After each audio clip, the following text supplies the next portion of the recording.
స్వాగతం. నా పేరు రాధ. ఈ రోజు వార్తల్లో ముఖ్యాంశాలు. రాష్ట్ర ప్రభుత్వం వైఫల్యం కారణంగానే కరోనా కేసులు పెరుగుతున్నాయి. టీడీపీ నేత వెలగపూడి రామకృష్ణబాబు.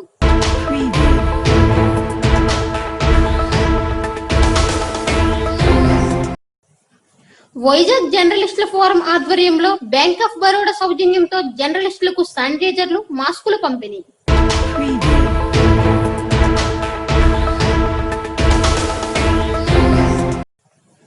రాష్ట్ర ప్రజలు కరోనాతో బాధపడుతుంటే చంద్రబాబు నీచ రాజకీయాలు తెరతీస్తున్నారని వైఎస్ఆర్ కాంగ్రెస్ పార్టీ నాయకుడు కొయ్య ప్రసాద్ రెడ్డి ఆరోపించారు.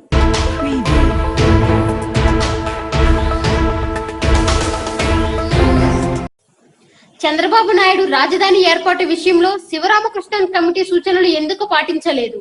మంత్రి బొత్స సత్యనారాయణ.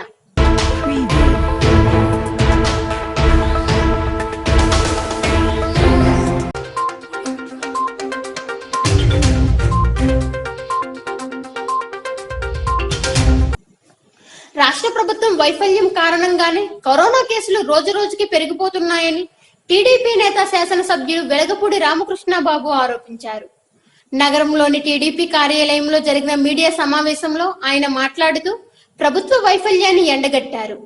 కరోనా నిర్ధారణ పరీక్షల ఫలితాలను 24 గంటల్లోగా వెల్లడించాలని ప్రభుత్వాన్ని డిమాండ్ చేశారు.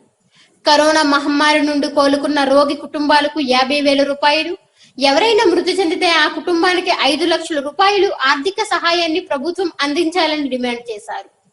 ఈ సమావేశంలో టీడీపీ నాయకులు బైరారెడ్డి, బొట్ట వెంకటరమణ, ఆళ్ల శ్రీనివాసరావు, నక్క కనకరాజు, మల్ల శంకరుడు, ఎన్ గోపి అప్పన్న తదితరులు పాల్గొన్నారు. కరోనా ఉధృతి చాలా ఉధృతంగా ఉన్న పరిస్థితి మీ అందరికీ తెలుసు. మే నెలాఖరులో మన రాష్ట్రంలో 3,042 కేసులు ఉండగా మరణాలు కేవలం, ఇది బులెటిన్ అఫీషియల్, 62. విశాఖ జిల్లాలో మే నెలాఖరికి 109 కేసులు, మరణాలు 1.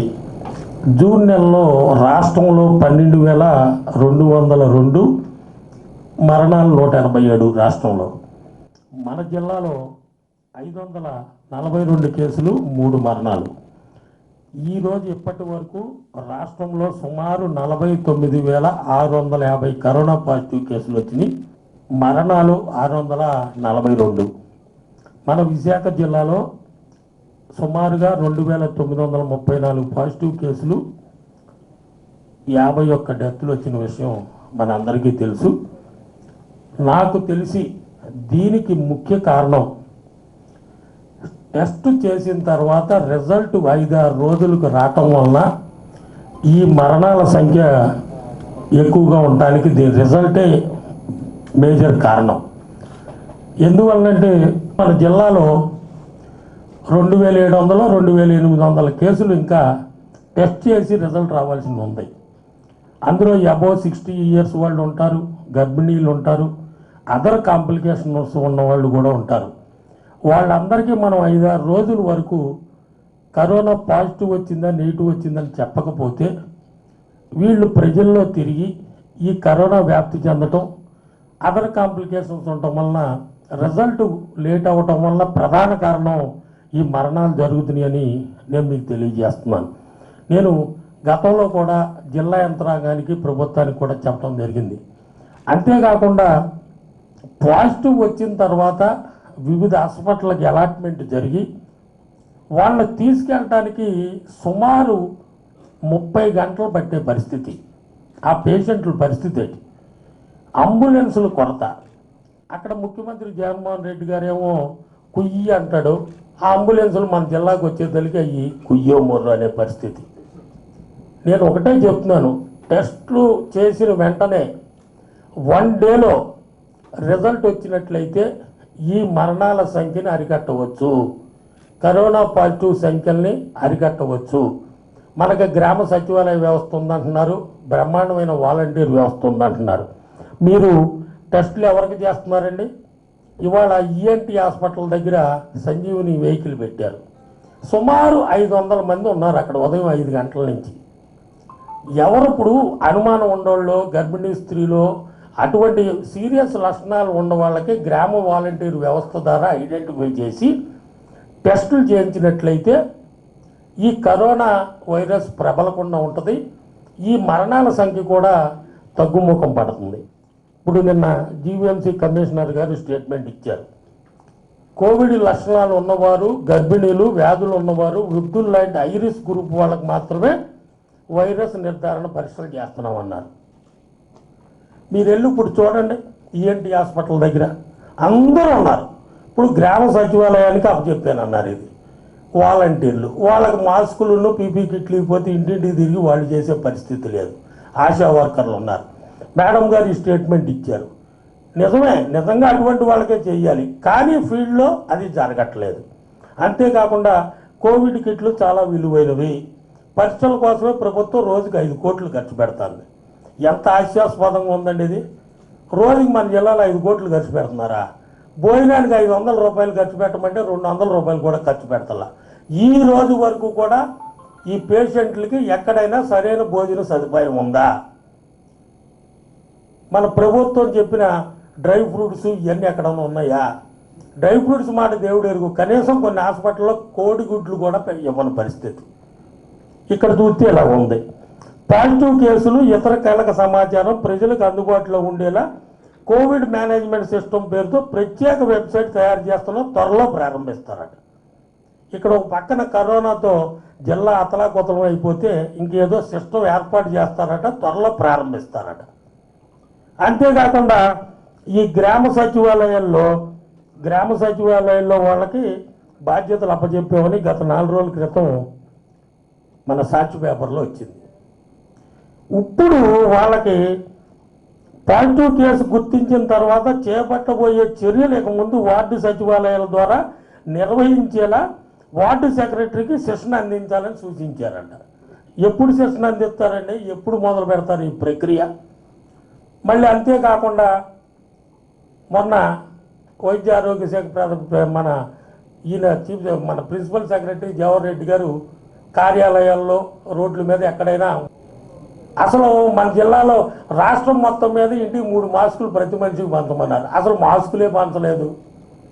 మన ముఖ్యమంత్రి గారికి ముందు ఆ జీవో చూపించండి. ఆయనే మాస్క్ ధరించడం. ముఖ్యమంత్రి గారు ప్రజలకు ఇచ్చే సందేశం ఏంటి? మాస్కులు ధరించమని ప్రజలకు చెప్పేటప్పుడు మన ముఖ్యమంత్రి గారు మాస్క్ పెట్టుకుంటే అందరికీ అర్థమవుద్ది. ఆయన పెట్టుకోకుండా జీవో ఇచ్చి ప్రజలు బ్రహ్మాండంగానే పెట్టుకుంటున్నారు. ఎక్కడో పాపం రూపాయి ఎత్తుకుని ఆ మాస్కులు కొనుక్కుంటున్నారు. ప్రభుత్వం ఇచ్చే ప్రతి మనిషి 3 మాస్కులు ఇప్పటి వరకు అందలేదు. గత ప్రెస్ మీట్లో కూడా చెప్పాను, నాకే రాలేదని. ఇంకా ఇప్పుడు కూడా నాకు రాలేదు. ఈ 5 కోట్ల జనాభాలో నేను పౌరుడినే కదా. కనీసం కంటోన్మెంట్ జోన్లో కూడా ప్రతి ఇంటికి 3 మాస్కులు ఇవ్వని పరిస్థితి. అంతేకాకుండా కరోనా టెస్టుల కోసం అని చెప్పి మన విశాఖ నగరంలో 3ో 4ో ప్రైవేట్ ల్యాబ్స్కి పర్మిషన్ ఇచ్చారు. ICMR ఢిల్లీ నుంచి అన్ని పర్మిషన్స్ వచ్చినాయి. జిల్లా యంత్రాంగం వాళ్ళకి ఎందుకు ఇంకా పర్మిషన్ ఇవ్వాల? ఇప్పటి వరకు ఆ ల్యాబులు ఇంకా ఇంతవరకు టెస్టులు ప్రారంభించలేదు. డబ్బులు ఉన్నవాళ్ళు 2,900 3,000 ఖర్చు పెట్టుకుని వాళ్ళు చేయించుకుంటారు కదా, ఎందుకు పర్మిషన్ ఇవ్వలేదు? దీంట్లో కుట్ర ఏంటి? మీరు పేరుకు టెస్టులు చేస్తారంటే ఉపయోగం లేదు. అటువంటి లక్షణాలు ఉన్న వాళ్ళని వాలంటీర్ల ద్వారా ఐడెంటిఫై చేసి టెస్టులు చేయించి రిజల్ట్ మెయిన్ 1 రోజులో వస్తేనే ఈ మరణాల సంఖ్య తగ్గుద్ది. ఈ కరోనా పాజిటివ్ని కూడా త్వరితగతిని తగ్గించవచ్చు. కేవలం ఈ రిజల్ట్ లేటు వల్ల ఈ మరణాలు కానీ ఈ కరోనా పాజిటివ్ వ్యాప్తి కానీ జరుగుతుంది. దయచేసి ముఖ్యమంత్రి జగన్మోహన్ రెడ్డి గారి జిల్లా యంత్రాంగాన్ని అప్రమత్తం చేయవలసిన బాధ్యత ప్రభుత్వం మీద ఉంది. వరకు టెస్టులు మొదలు పెట్టలేదు, కరోనా కిట్లు కూడా లేవు. ఓన్లీ చిన్నవాళ్ళతేరు PHC అరిలో వల్ల మాత్రమే టెస్టులు జరుగుతున్నాయి. ENTలో 500 మంది 5 గంటల నుంచి పడుగాపులు పడుతున్నారు. మీరు ప్రెస్ మీట్ అయినాక వెళ్ళి చూడొచ్చు. 500 మందికి చెయ్యాలంటే అసలు అక్కడ స్టాఫ్ లేరు. Bus driver వేసుకొస్తున్నాడు. ENTలో స్టాఫే లోపల ఉండి టెస్టులు చేయాలా. ఇకపోతే మన చెస్ట్ హాస్పిటల్లో ఉంది. 5-6 డాక్టర్లు ల్యాబ్లో ఉంటే ఫుల్ ఫ్లెడ్జ్డ్గా రోజు 300-400 చేయొచ్చు. 2 PGలో 1 PGO ఉంటున్నారు ఆ ల్యాబ్లో. అంటే 50-100 కూడా రోజు అవ్వవు. గత వారంలో కంప్యూటర్ ఆపరేటర్ డేటా ఎంట్రీ ఆపరేటర్లకు పాజిటివ్ వచ్చిందని 4 రోజులు కేజీహెచ్లో ల్యాబ్ మూసేయడం జరిగింది. కంప్యూటర్ డేటా ఎంట్రీ ఆపరేటర్లు అవుట్ సోర్సింగే కదండి, మిగతా డిపార్ట్మెంట్లను తీసుకురావచ్చు కదా. అంబులెన్సుల కొరత ఏంటి, నవ్వుతారు ఎవరైనా.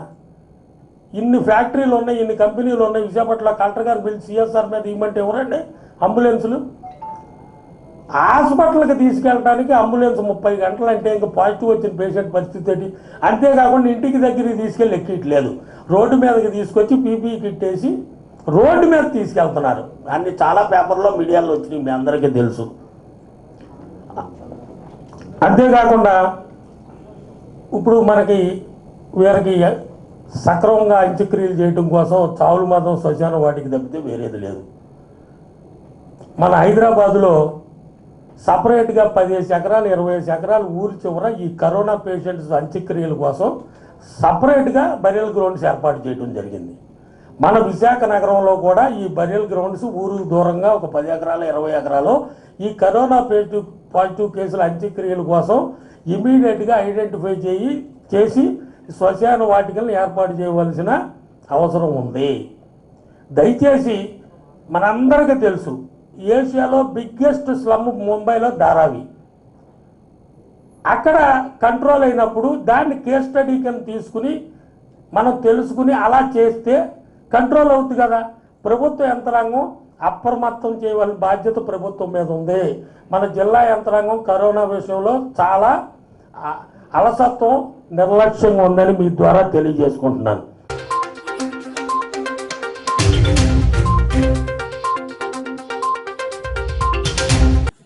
రాష్ట్ర ప్రజలు కరోనాతో బాధపడుతుంటే చంద్రబాబు నీచ రాజకీయాలకు తెరతీస్తున్నారని వైఎస్ఆర్ కాంగ్రెస్ పార్టీ నాయకుడు ఏపీ టెక్నాలజీ మాజీ చైర్మన్ కొయ్య ప్రసాద్ రెడ్డి ఆరోపించారు. మద్దిలపాలెం పార్టీలో ఏర్పాటు చేసిన మీడియా సమావేశంలో ఆయన మాట్లాడుతూ చంద్రబాబు నాయుడు దర్జీ డజన్ నాయకుల్ని వెంటబెట్టుకుని ప్రభుత్వంపై అసత్య ప్రచారాలు చేస్తున్నారని మండిపడ్డారు. ముఖ్యమంత్రి జగన్మోహన్ రెడ్డి పరిపాలనలో రాష్ట్రంలోని అన్ని ప్రాంతాలు అభివృద్ధి చెందుతాయని అన్నారు.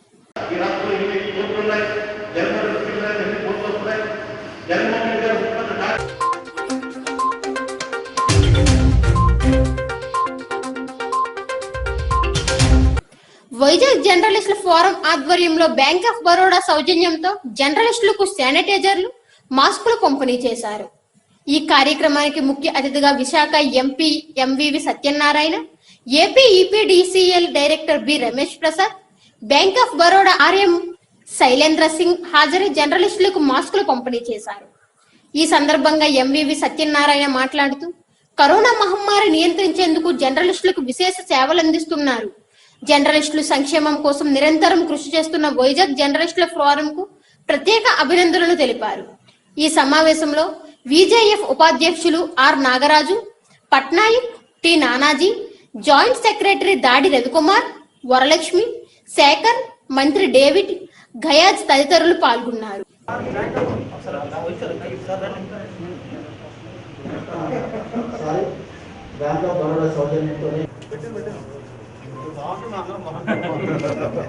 విశాఖపట్నం జర్నలిస్ట్ ఫోరం తరఫున పాత్రికేయులందరికీ మాస్కులు, శానిటైజర్లు ఇవన్నీ ఆరో విడత ఇవ్వటం చాలా గొప్ప విషయం. నేను గతంలో నుంచి కూడా నేను పార్లమెంట్ సభ్యుడిని కాకముందు నేను బిజినెస్లో ఉన్నప్పుడు కూడా శ్రీనిబాబు గారు మిగిలిన వీళ్ళందరూ కూడా నాకు మిత్రులు. ఎప్పుడు వీరితో కలిసి ఉండి ఏ కార్యక్రమంలో పాలు పంచుకుంటూ ఉండేవాడిని. వాళ్ళ పిక్నిక్స్లో సైతం నేను ఎప్పుడు వెళ్తూ ఉండేవాడిని. ఈ విధంగా వాళ్ళతో ఉన్న నాకు మిత్ర సంబంధం ఈరోజు నేను పార్లమెంట్ మెంబర్ని అయిన తర్వాత మరింత బలపడింది. ఎందుకంటే వారికి ఏ సహాయం కానీ ఏ అవసరం వచ్చినా, నాకే అవసరం వచ్చినా వారితో నేను ఎప్పుడు మాట్లాడుతూ ఉంటాను, వారితో కలుస్తూ ఉంటాను. డెఫినెట్గా వీళ్ళు నేను బిల్డర్స్ అసోసియేషన్లో 3 సంవత్సరాలు నేను చైర్మన్గా పనిచేసిన విశాఖపట్నం అపార్ట్మెంట్ బిల్డర్స్ అసోసియేషన్ కార్యక్రమాలు చేస్తూ ఉండేవాళ్ళం. కానీ ఇంతగా కార్యక్రమాలు చేసింది ఎక్కడ చూడలేదు. ఒక మామూలు రెగ్యులర్గా దీపావళికి ఏదో ఇది ఇస్తున్నారు క్రాకర్స్ ఇలానే కాకుండా పిక్నిక్స్ కానీ లేకపోతే సాంస్కృతిక కార్యక్రమాలు కానీ వాళ్ళ పిల్లలకి చక్కగా వాళ్ళ టాలెంట్ని బయటికి తీయటం కానీ అన్ని రకాలుగా ఎంతో ఒక కుటుంబంలాగా కలిసిమెలిసి ఉండే విధంగా వీళ్ళు చేయడం చాలా గొప్ప విషయం. ఈరోజు ఈ రకంగా పాత్రికేయులందరూ ఇంత పాండమిక్ సిచ్యువేషన్లో కూడా ఇవాళ వీళ్ళు ప్రాణాలు దిగించి అందరూ కూడా రోడ్ల మీద ఉండి ప్రజలకి అవేర్నెస్ క్రియేట్ చేస్తూ ఎక్కడైతే కార్యక్రమాన్ని కవర్ చేస్తూ ఉన్నారో ఆ విషయం అందరికీ తెలుసు. ఇవాళ చేయడం జరుగుతుంది. మీరందరూ ఏంటంటే పని ఒత్తిడిలో అన్ని మర్చిపోయి పని చేస్తుంటారు. కాదు మీ కుటుంబ సభ్యులు అందరూ ఫీల్ అవుతుంటారు, మా హస్బెండ్ ఎలా వెళ్ళారు, ఏమవుతుందో, వాళ్ళ ఆరోగ్యం ఏమవుతుందని. అలాంటి దృష్టిలో కూడా వాళ్ళకి సేఫ్టీ క్రియేట్ చేస్తున్నారు. కాబట్టి డెఫినెట్ గా మిమ్మల్ని మనస్ఫూర్తిగా అభినందిస్తున్నాను. అదేవిధంగా ఇన్సూరెన్స్, రకరకాల స్కీములు వాళ్ళని చూసి నేర్చుకోవాలి ఏం చేయాలని. ఈ డిస్ట్రిబ్యూషన్ కార్యక్రమం కొనసాగించాం. ఇది 7వ విడత. మరి కరోనా వ్యాపించిన కాడి నుంచి కూడా జర్నలిస్టులు ఎక్కడా కూడా ప్రమాదం బారిన పడకుండా వారిని కాపాడుకుంటూ వస్తున్నాం. వారికి అవసరమైన పరీక్షలు ఇప్పటికీ 3 విడతలుగా పరీక్షలు చేయించాం. మరి ఇంకా ఎవరైనా పరీక్షలు ఉంటే ప్రతిరోజు ఒక 5 నుంచి 10 మంది వరకు చెప్పి ఎక్కడ అందుబాటులో ఉంటే అక్కడ కరోనా పరీక్షలు చేయిస్తున్నాం. మరి దేశంలోనే అతి పెద్ద ప్రెస్ క్లబ్. ఎందుకంటే విశాఖపట్నం వైజాగ్ జర్నలిస్ట్ ఫోరం అనేది ఒక అంబ్రెల్లా ఆర్గనైజేషన్. 1000 మంది జర్నలిస్టులు ఉంటారు అందులోనే. మరి ఢిల్లీలో కూడా ఎంపీ గారు మరి డైరీ ఢిల్లీ లెవెల్లో ఎందుకు ఆవిష్కరించామంటే దేశవ్యాప్తంగా రాష్ట్రపతి ప్రశంసలు పొందిన ప్రెస్ క్లబ్ కాబట్టి ఇది దానికి ఎలివేషన్ ఉండాలి. కాబట్టి మేము ఏదైనా సరే ఢిల్లీ వెళ్ళి ఈ కార్యక్రమాలన్నీ నిర్వహించగలుగుతాము. మరి సభ్యుల సంక్షేమానికి అన్ని పండుగల నిర్వహణతో పాటు ప్రతి కార్యక్రమాన్ని కూడా ప్రభుత్వ ఉద్యోగులు ఏ మాదిరిగా చేసుకుంటారో అదేవిధంగా చేయాలనేదే ఆకాంక్ష. దేశంలోనే ఈ కరోనా సంబంధించి జర్నలిస్టుల విషయంలో మన వైజాగ్ జర్నలిస్ట్ ఫోరం తీసుకున్న శ్రద్ధ మిగతా తీసుకోవాలని కంటపడంగా చెప్పగలం. ఇప్పటికీ 6 సార్లు మన శానిటైజర్స్, మాస్కులు పంపిణీ చేసాం. దాతలు కూడా అదేవిధంగా ముందుకొచ్చారు. అయితే ఈరోజు ఆల్ ఇండియా కలుస్తున్న పెద్దలు సలహా మేరకు కొంతమంది మనం మ్యూట్ చేసాం. ముఖ్యంగా మంచి వ్యక్తి అని ఇందాక నాగస్పష్టంగా చెప్పారు. ఇద్దరికి మంచి క్వాలిటీ ఏంటంటే మా ముందు తరం మా అమ్మాలు మా నాన్న చేసేటప్పుడు సంఘ సేవ చేసి రాజకీయంలోకి వచ్చి నాయకులు అయ్యి ఆ తర్వాత బిజినెస్ మ్యాగ్నెట్స్ అయిపోయే వ్యక్తులు ఎంతోమంది మనం చూసాం. Third largest public sector bank after the merger of Vidya Bank and Canara Bank in India.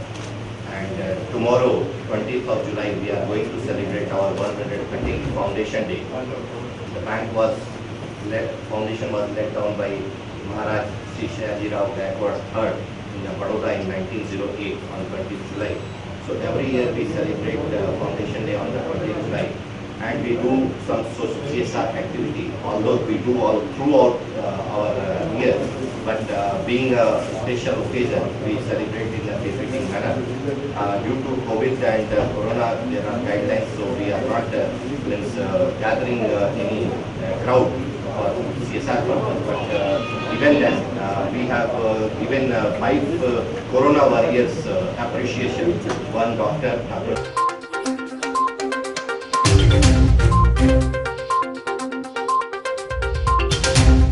పరిపాలన వికేంద్రీకరణ సిఆర్డీఏ రద్దు బిల్లులు ఏపీ పునర్వ్యవస్థీకరణ చట్టానికి వ్యతిరేకమని గవర్నర్ కు రాసిన లేఖలో పేర్కొన్న చంద్రబాబు నాయుడు రాజధాని ఏర్పాటు విషయంలో శివరామకృష్ణన్ కమిటీ సూచనలు ఎందుకు పాటించలేదని మంత్రి బొత్స సత్యనారాయణ ప్రశ్నించారు. ఉత్తరాంధ్ర రాయలసీమ ప్రాంతాలు అభివృద్ధి చెందడం చంద్రబాబుకి టీడీపీ నాయకులకు ఇష్టం లేనట్లు ఉందని, అన్ని రకాల సమస్యలను అధిగమించి పాలనా వికేంద్రీకరణ దిశగా ముందుకు వెళ్లడమే ప్రభుత్వ లక్ష్యమన్నారు. ఒక్క మాటని ముందు చెప్పి ఆయన చెప్పిన మాట ఒకటిగా దాని తాలూకా వాస్తవ విషయం లెటర్ కూడా రాష్ట్ర ప్రధాని గారికి తెలియాలనే ఉద్దేశంతోనే ఇవాళ వచ్చాం.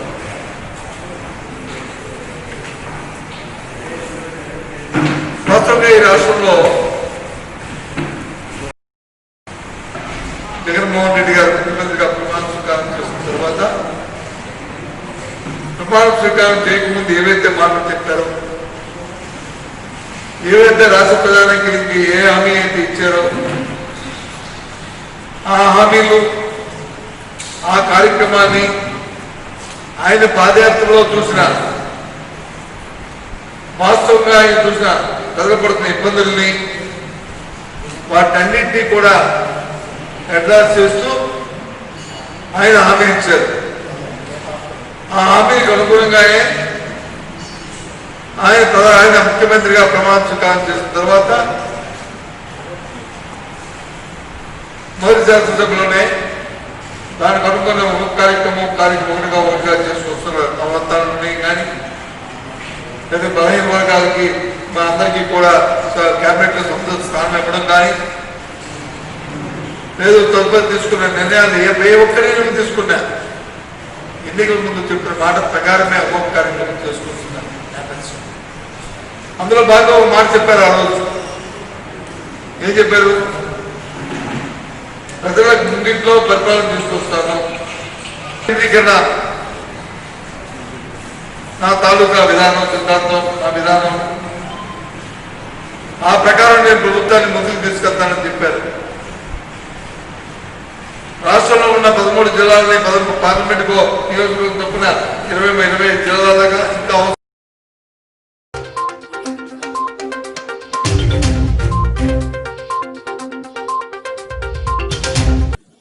కరోనా కేసులు విజృంభిస్తున్న నేపథ్యంలో టెస్టులను వేగవంతం చేసేందుకు ప్రభుత్వం సంజీవని పేరిట ఆర్టీసీ ఇంధన బస్సులను సిద్ధం చేసి నగరానికి పంపుతుంది. విశాఖలో ఇప్పటికే పలు ప్రాంతాల్లో సంజీవని బస్సుల ద్వారా కరోనా టెస్టులు చేస్తున్నారు. ఒకేసారి 10 మందికి టెస్టులు చేసే విధంగా ఈ బస్సును రూపొందించారు. రాష్ట్ర వ్యాప్తంగా 52 ఆర్టీసీ బస్సులను ప్రభుత్వం కరోనా పరీక్షా కేంద్రాలుగా మార్చిందని తెలిపారు. చేయాలని చెప్పేసి రాష్ట్ర ప్రభుత్వము మరి ఎన్నో చర్యలను చేపడతా ఉంది. అందులో ఇంకొక అడుగు ముందుకేస్తూ ఆర్టీసీ బస్సులను కూడా కోవిడ్ టెస్టుల పరీక్షల కోసం ఉపయోగించాలని మరి గౌరవ ముఖ్యమంత్రి గారు శ్రీ వైఎస్ జగన్మోహన్ రెడ్డి గారి ఆదేశాల మేరకు ఆర్టీసీ వారు రాష్ట్రమంతటా 52 బస్సుల్ని టెస్టింగ్ బస్సుల్ని తయారు చేయడం జరిగింది. అందులో మొట్టమొదటిగా మనకు విజయవాడలో ఈరోజు 3 బస్సుల్ని ఆర్ఎంఆర్టీసీ గారు మాకు అందజేయడం జరిగింది. దీంట్లో ఈచ్ బస్సులో 10 మంది టెక్నీషియన్స్ కూర్చొని ఒకేసారి 10 మందిని మరి శాంపుల్స్ తీయడానికి ఉపయోగించవచ్చు. మీరు చూస్తూనే ఉన్నారు, గత 45 రోజులుగా కృష్ణా జిల్లాలో మనకు 10 బస్సుల్ని వేరా టెక్నాలజీ వాళ్ళవి ఒక 9 మినీ బస్సులను ఉపయోగించి ఎన్నో వేల టెస్టులు చేయడం జరిగింది. అదే పంతాలో అదే విధంగా మనకు ఈ ఆర్టీసీ బస్సెస్ని కూడా ఉపయోగించి ఇంకా టెస్టింగ్ ఎక్కువ చేయడానికి మరి అన్ని చర్యలు రాష్ట్ర ప్రభుత్వం చేపడతా ఉంది. Thank you sir. మీరు ఇన్ని టెస్టులు చేస్తామంటున్నారు, కానీ కనీసం రిజల్ట్స్ 7 రోజులు 8 రోజులు దాదాపు పైన పడుతుంది సార్. ఎందుకంటే అంటే 1-2 కేసుల్లో అలా జరగండొచ్చు, కానీ చాలా మటుకు 1-2 రోజుల్లోనే రిజల్ట్స్ వస్తున్నాయి. కొన్నిసార్లు శాంపుల్ తీసిన తర్వాత ల్యాబ్కు చేరడంలో లేట్ అవ్వడము, అలాగే ల్యాబ్లో మనకు టెస్ట్ చేసినప్పుడు కొన్ని ఇన్అడిక్వేట్గా రావడం, అంటే శాంపుల్ సరిగ్గా తీయకపోతే చాలా టెక్నికల్ ఇష్యూస్ ఉంటాయి. సో అది సరిగ్గా కాకపోవడం వల్ల ఆ శాంపుల్ రిజల్ట్ రాదు తొందరగా. సో అందుకని చెప్పి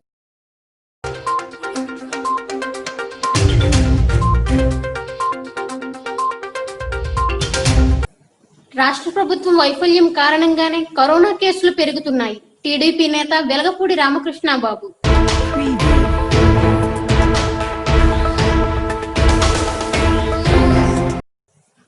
వైజాగ్ జర్నలిస్టుల ఫోరం ఆధ్వర్యంలో బ్యాంక్ ఆఫ్ బరోడా సౌజన్యంతో జర్నలిస్టులకు శానిటైజర్లు, మాస్కులు పంపిణీ.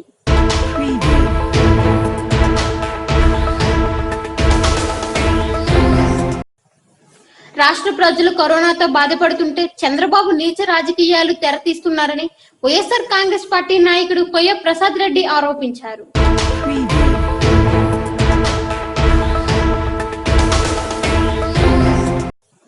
చంద్రబాబు నాయుడు రాజధాని ఏర్పాటు విషయంలో శివరామకృష్ణన్ కమిటీ సూచనలు ఎందుకు పాటించలేదు?